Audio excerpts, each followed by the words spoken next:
Financial planning के क्या steps होते हैं उनको हमने इससे पहले वाले वीडियो में कवर किया था और उनकी हमने चर्चा की थी। आज हम उसका पहला स्टेप जिसे कहते हैं कंटिजेंसी प्लानिंग, उसको थोड़ा डिटेल में चर्चा करेंगे। बहुत से ऐसे लोग हैं जिन्होंने अपनी कंटिजेंसी प्लानिंग बिल्कुल नहीं कर रखी है, बल्कि उनको उस कॉन्सेप्ट के बारे में ही कुछ नहीं पता। अगर आपकी कंटिजेंसी प्लानिंग है या नहीं है, दोनों सिचुएशंस में ये वीडियो देखना आपके लिए बहुत इंपॉर्टेंट है। कंटिजेंसी प्लानिंग आपका बिल्कुल बेसिक है फाइनेंशियल प्लानिंग का, तो आप इस वीडियो को बहुत ध्यान से देखिएगा। आइए शुरू करते हैं। सबसे पहला क्वेश्चन आता है कि कंटिजेंसी प्लानिंग या फिर इमरजेंसी प्लानिंग होनी क्यों चाहिए। कंटिजेंसी प्लानिंग और इमरजेंसी प्लानिंग इसलिए होनी चाहिए क्योंकि हमारी लाइफ अनसर्टन है। LIFE के बीच में भी बहुत बड़ा इफ छुपा है। कोई कभी भी किसी मेडिकल इमरजेंसी से गुजर सकता है, किसी का जॉब लॉस हो सकता है, एक्सीडेंट हो सकता है, अनएक्सपेक्टेड ट्रैवल पे जाना पड़ सकता है, घर में कोई इस तरह का फंक्शन हो सकता है जहां आपको कंट्रीब्यूट करना पड़े, आपकी फैमिली में कोई ऐसा इवेंट हो सकता है कि एकदम से आपको ज़्यादा पैसों की ज़रूरत पड़े। कुछ भी ऐसा अनसर्टन इवेंट जिसके लिए आपने प्लानिंग नहीं कर रखी है, उसके लिए कंटिजेंसी फंड बनाना बहुत ज़रूरी है। और हमने देखा है पिछले कोरोना के दौर में किस किस तरह की अनसर्टन सिचुएशंस लोगों की ज़िंदगी में आई। बहुत लोगों ने अपनी जॉब गंवाई, बहुत लोगों को बहुत समय तक मेडिकल इमरजेंसी में हॉस्पिटल में रहना पड़ा, बहुत ज़्यादा खर्चा भी आया। ऐसी सिचुएशन में जिन लोगों ने अपनी कंटिजेंसी प्लानिंग कर रखी थी उनको इतनी दिक्कत नहीं आई, मगर जिसने नहीं की थी उनको बहुत दिक्कत आई। वो कहते हैं ना कि अपने अच्छे समय में अगर आप बुरे समय की तैयारी कर लो तो बुरा समय उतना बुरा नहीं रहता, और अगर आपने अच्छे समय में बुरे समय की तैयारी नहीं की तो आपका बुरा समय इतना बुरा होता है कि उसके बाद अच्छा समय आना बहुत मुश्किल हो जाता है। दूसरा क्वेश्चन ये आता है कि ये कंटिजेंसी प्लानिंग या कंटिजेंसी फंड कितना होना चाहिए। तो आप मान लीजिए कि इसको मैं समझाता हूँ आपको। देखिए, आप मान लीजिए आप किसी मेडिकल इमरजेंसी में चले गए या आपको एकदम से बहुत जॉब लॉस हो गया, तो आप ये मान के चलिए कोई भी ऐसी मेडिकल कंडीशन हो जो कि थोड़ी सीवियर हो या कोई भी ऐसा जॉब लॉस हो, तो आपको तकरीबन 6 महीने का पीरियड लग सकता है उसमें वापस आने के लिए। वो 6 महीने की तैयारी आपकी पूरी होनी चाहिए, और अगर हो सके तो आप 12 महीने की तैयारी करके रखें। मतलब जितनी भी आपकी सैलरी है into 6 should be your contingency fund. Into 12 कर दें, वो हाईएस्ट है। मतलब मिनिमम 6 महीने का होना चाहिए, मैक्सिमम 12 महीने का होना चाहिए। अगर 12 महीने से ज़्यादा भी आपने कंटिजेंसी फंड रखा है वो भी गलत है, उसको फिर आपको इन्वेस्ट करना चाहिए। अगर 6 महीने से कम है वो भी गलत है, वो बहुत कम है। वो कहते हैं ना कि मुसीबत कभी बता करके नहीं आती, इसलिए आप 6 महीने से 12 महीने का जो भी आपको लगता है अपनी लाइफ के हिसाब से, अपनी प्रायोरिटीज़ के हिसाब से कम 6 महीने, ज़्यादा से ज़्यादा 12 महीने वो आप अपने लिए कंटिजेंसी फंड तैयार कर सकते हैं। अगर आपका कंटिजेंसी फंड आज आपके पास नहीं है, कोई दिक्कत नहीं है, आप एकदम से परेशान मत होइए, मगर उसको बनाना धीरे धीरे शुरू कर दीजिए और कोशिश कीजिए कि अगले 1 साल में एक अच्छा खासा कंटिजेंसी फंड आपका बन जाए। 1 साल इसलिए कह रहा हूँ कि 0 कंटिजेंसी फंड है आपका, और इस कंटिजेंसी फंड को बनाने के लिए हो सकता है कि आपको ऐसे कुछ लाइफस्टाइल एक्सपेंसेस को थोड़ा कम करना पड़े जब तक कि आपका कंटिजेंसी फंड तैयार नहीं होता, जो कि शायद इतना इम्पॉर्टेंट नहीं है आपकी लाइफ में। अगर आप अपने खर्चों को और उसकी इम्पोर्टेंस को, कितना इंपॉर्टेंट है वो खर्चा, अगर इसको 2x2 की ग्रिड में आप डालें, जिसमें कि Y एक्सिस में आता है अर्जेंट और X एक्सिस में आता है इम्पॉर्टेंट, तो आपके वो खर्चे जो इम्पॉर्टेंट भी नहीं हैं और अर्जेंट भी नहीं है उनको एकदम 0 कर दीजिए। आपके वो खर्चे जो कि इम्पॉर्टेंट नहीं हैं मगर अर्जेंट हैं उनको कोशिश कीजिए कम करने का। जैसे कि आपको किसी के बर्थडे में बुलावा आ गया, अब आपको जाना है, अब आपको लगता है कुछ गिफ्ट तो देना ही पड़ेगा।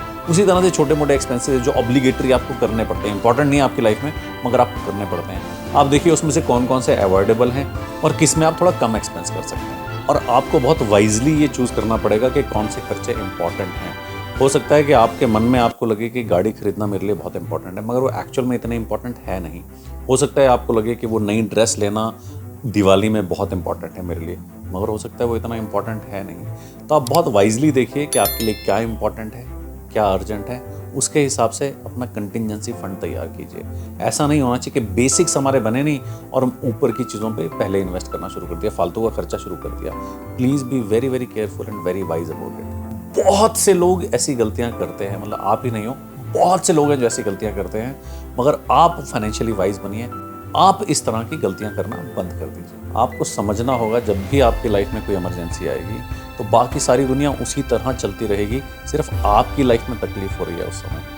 उस समय आपके स्कूल के बच्चों की फीस भी जाएगी, आपके घर में राशन भी आएगा, आपके घर में रिश्तेदार भी आएंगे, आपकी फैमिली में कोई ना कोई ओकेजन भी होगा, कोई ना कोई फेस्टिवल भी बीच में आएगा। आपको सब चीज़ें देखनी है कि कुछ भी चीज़ रुकेगी नहीं। सिर्फ रुकी है तो एक चीज़, वो है आपकी इनकम। अगर आपने कंटिजेंसी प्लानिंग कर रखी है तो कोई दिक्कत नहीं है। 6, 8, 10, 12 महीने का जितना भी पीरियड होगा वो आप आराम से काट पाएंगे। 6 महीने से 12 महीने के पीरियड के बीच में आप डेफिनेटली कुछ ना कुछ अपने लिए वर्कआउट कर लेंगे ताकि आपकी ज़िंदगी दोबारा से पटरी में आ जाए। अभी ये मान लेते हैं कि आपने कंटिजेंसी फंड की प्लानिंग नहीं और कोई ऐसी मुसीबत आ गई जिसमें कि आपकी जॉब लॉस हो गया, कुछ भी ऐसा हो गया, आपकी इनकम बंद हो गई। तो उस समय ज़्यादातर आदमी क्या करते हैं, या तो हाई इंटरेस्ट के अनसिक्योर्ड लोन लेना शुरू कर देते हैं या फिर अपने दोस्तों से, रिश्तेदारों से पैसे मांगते हैं। और उस समय कोई भी सिक्योर्ड लोन आपको इतनी आसानी से नहीं मिलेगा। आपको ज़्यादातर अनसिक्योर्ड लोन ही मिलेंगे जिसका इंटरेस्ट इतना ज़्यादा होगा कि आपके उस कंटिजेंसी वाले पीरियड में वो आपके लिए एक बहुत बड़ी लायबिलिटी बन जाएगा। या फिर अगर आप रिश्तेदारों से पैसे लेते हैं तो आप अगर समय पे वो पैसे वापस नहीं कर पाए तो आपके जो दोस्तों और रिश्तेदारों से जो रिलेशनशिप है ना, वो भी पैसों की वजह से बहुत ख़राब होते हैं। बहुत लोगों के रिलेशनशिप मैंने देखा है पर्सनली, बहुत ख़राब हुए हैं सिर्फ और सिर्फ इन सब चीज़ों की वजह से। आप नहीं चाहोगे कि आपकी लाइफ में आप या तो कर्ज के जाल में फंस जाओ, एकदम विशेष सर्कल में आ जाओ, या फिर आप अपने अच्छे रिलेशनशिप्स को किसी से ख़राब कर दो। इसलिए बहुत ज़रूरी है कि आप कंटिजेंसी प्लानिंग करें। एक और चीज़ आपको समझनी चाहिए कि कंटिजेंसी फंड में रखना कहाँ पे चाहिए। आपको कभी भी कंटिजेंसी फंड ऐसी जगह रखना चाहिए जहाँ उसकी लिक्विडिटी बहुत ज़्यादा हो। मतलब कि अगर आपको पैसे की ज़रूरत हो तो आप एक दिन में उस पैसे को निकाल पाएँ। और ऐसा इंस्ट्रूमेंट होना चाहिए जहाँ पे कि सेफ्टी हो। ऐसा ना हो कि आप स्टॉक्स में डाल दें या फिर ऐसे म्यूचुअल फंड में, इस तरह के म्यूचुअल फंड में डाल दें जहाँ के उसकी वॉलेटिलिटी ज़्यादा है। तो low volatile fixed type of instruments, debt instruments में जहाँ पे भले ही रिटर्न कम हो मगर उसकी सेफ्टी रहे और लिक्विडिटी रहे। आप लिक्विड फंड में भी डाल सकते हैं। आप देख सकते हैं कि आपके लिए क्या सूटेबल है, वहाँ पे आप इस पैसे को रख सकते हैं ताकि थोड़ा बहुत रिटर्न तो आपके लिए वो जनरेट करे कम से कम। मगर कंटिजेंसी फंड में रिस्क मत लीजिए। ऐसा ना हो कि किसी भी मैक्रो फैक्टर की वजह से उस समय मार्केट बहुत डाउन हो और आपका पैसा नीचे हो जाए और आपको तुरंत से उसकी ज़रूरत पड़े तो आपको प्रॉब्लम आ जाए। क्योंकि कंटिजेंसी फंड की ज़रूरत आपको कब पड़ेगी आपको नहीं पता। अगर जब भी पड़ेगी आपको तुरंत उसकी ज़रूरत पड़ेगी, इमीडिएटली आपको पैसा चाहिए होगा। So please invest very wisely wherever you are investing this fund. Financial planning में contingency planning is one of the basics of financial planning. इसकी इंफॉर्मेशन बहुत लोगों के पास नहीं है। इंडिया में तो ज़्यादातर लोगों के पास ये कंटिजेंसी फंड नहीं होता है। आप अपने दोस्तों, रिश्तेदारों, फ्रेंड्स सबको ये इन्फॉर्मेशन शेयर करें, इस वीडियो को शेयर करें ताकि जिन लोगों को नहीं पता उनको पता चल जाए और वो अपना कंटिजेंसी फंड बना सकें। और अगर आप इस चैनल में नए हैं तो इस चैनल को सब्सक्राइब जरूर करें, बेल आइकन प्रेस कर दें ताकि इस तरह के वीडियो आप तक जल्दी से जल्दी पहुँचते रहें। उम्मीद करता हूँ कि जितनी भी चीज़ें आप समझ रहे हैं, सीख रहे हैं, उनको आप अप्लाई भी कर रहे हैं। बिकॉज वीडियो देख करके आप चले जाएंगे तो उसका कोई फ़ायदा नहीं है अगर उन चीज़ों को अपनी लाइफ में अप्लाई ना कर पाएँ।